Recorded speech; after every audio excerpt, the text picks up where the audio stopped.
ABA 치료를 선택해야 하는 이유, 영상을 만든 후 사실 계속 불편한 마음을 지울 수가 없었습니다. ABA 치료를 선택해야 하는 이유, 영상을 보지 않으셨다면 한번 체크해 보시는 것도 도움이 될 것 같습니다.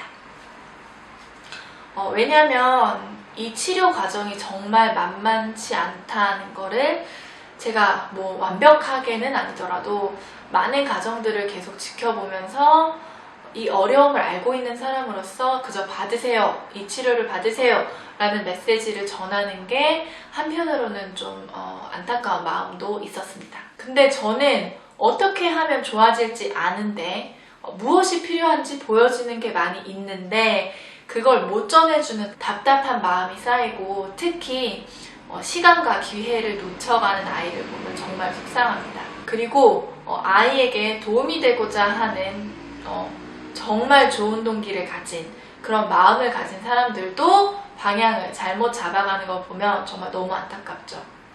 저의 이 치료 권고가 무조건 돈을 써야 한다 라는 의미로 받아들여지기를 원하진 않습니다. 이 채널을 통해서 ABA 원리를 이해하고 다양한 방법을 접하고 어머니도 직접 실행해 볼 수 있게 되는 것이 저의 목표고 이것은 사실 ABA식 접근의 정말 큰 장점이기도 합니다. 그래서 앞으로 저는 ABA를 직접 집에서 실행하시기 위해 필요한 것들, 알아야 하는 것들에 대해서 계속 영상을 제작할 예정이고요. 또 치료사 선생님들은 종종 현장에 계속 집중하고 또 일에 지쳐있기도 하시면 다 알고 있긴 하지만 깜빡하는 경우도 있고 저도 그랬지만 아는 내용이다 하더라도 한 번씩 정리해보고 또 듣고 하면 도움이 많이 되더라고요.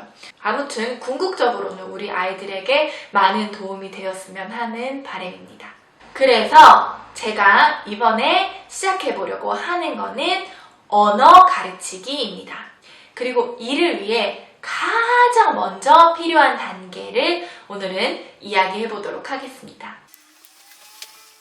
우리는 살면서 엄청 칭찬받았던 순간을 기억하는 것이 있을 겁니다. 학교에서 박수를 받은 경험이라던가 좋은 리뷰를 받았다던가 그런 것들이요. 그리고 이렇게 칭찬을 받은 행동을 계속 더 열심히 하려고 했던 자신의 모습을 발견하실 수 있었을 겁니다. 칭찬받았던 그 행동을 더 잘하고 싶고 더 좋은 피드백을 받고 싶고 그런 마음이 드셨을 겁니다. 다시 말해 보상은 당신의 행동의 방향을 결정하고 그리고 그 행동이 미래에 나타날 가능성을 높여줍니다. 명백하고 어떤 드라마틱한 환호거나 아니면 단순히 월급을 받는 형태가 되든 모든 사람은 보상에 반응합니다. 우리는 돈을 받으니까 일을 하죠. 그리고 다른 사람에게 미소나 친절을 받기 위해서 저도 예의 바르게 친절하게 행동합니다. 봉사 역시도 다른 사람을 돕는다는 내적 보상을 위해서 하게 되겠죠. 아이들은요, 심각한 지연을 보이는 아동들도 마찬가지로 어떤 행동으로 보상을 받게 되면 긍정적으로 반응하게 됩니다.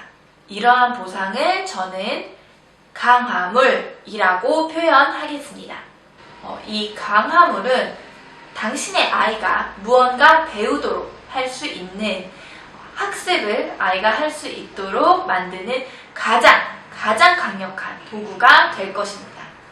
그러므로 언어가 되었든 사회성이 되었든 어떤 것을 가르치려고 하여도 강력한 강화물을 찾는 것으로 시작하는 것이 중요합니다. 초코파이는 강화물입니까? 먼저 생각해야 할 것은 강화물은 아이들마다 다르다는 점입니다. 어떤 아이들은 사탕을 좋아하지만 누구는 싫어합니다. 누군가는 스티커, 토큰 이런 것에 반응하겠지만 다른 아이는 그렇지 않을 수도 있죠. 혹은 어떤 경우에는 꾸짖는 것이나 타임아웃 당하는 것이 강화가 되는 경우도 있습니다. 또 강화는 어떤 칭찬해주는 말뿐만 아니라 말이 아닌 이런 거나 웃어주기 또 강화로 작용할 수 있습니다. 만약 일상에서 이러한 긍정적인 관심들, 강화들이 충분하게 주어지지 않는다면 아이든 어른이든 꾸짖음 혹은 다른 감정적인 반응들을 얻기 위해서 문제 행동들이 나타날 수도 있습니다. 아무튼 아이가 좋아하는 것들을 찾는 것은, 그러니까 강화물을 선정하는 것은 그렇게 어려워 보이지는 않죠. 하지만 이 작업은 생각보다 어렵습니다. 왜냐하면 아이들은 매일매일 시간에 따라 강화물에 다르게 반응할 수 있기 때문입니다. 아이가 아무리 초콜릿을 좋아한다고 해도 이미 너무 많이 먹고 배가 부르게 되면 더 이상 초콜릿은 강한 동기를 만들어내는 것이 아니게 됩니다. 즉, 강화물이 아니게 됩니다. 또는 초콜릿, 강화물을 얻기 위해 정말 많은 일을 해야 한다면, 혹은 과제가 어렵다면 아이는 그냥 포기할 수도 있습니다. 또 아시겠지만 언제는 어떤 음식, 무슨 책을 엄청 좋아하다가 갑자기 어느 순간부터 뚝! 안 한다고, 안 먹는다고 하기도 하죠. 이렇게 생각보다 조금 복잡할 수 있긴 하지만 어찌되었건 강화물 리스트를 만드는 것의 시작은 그렇게 어렵지 않을 겁니다. 강화물 리스트는 다양하고 많고 그리고 구체적일수록 좋습니다. 음식, 간식, 활동, 놀잇감, 어떤 촉감, 일반적인 장난감이 아닌 살림 같은 것들도요. 특정 감촉이 있는 수건, 좋아하는 냄새, 좋아하는 영화, 만화 등등등 이런 것들의 리스트를 쭉 적어보는 것으로 우리 언어 가르치기를 시작해 보도록 합시다. 다음 시간에 또 만나요. 안녕!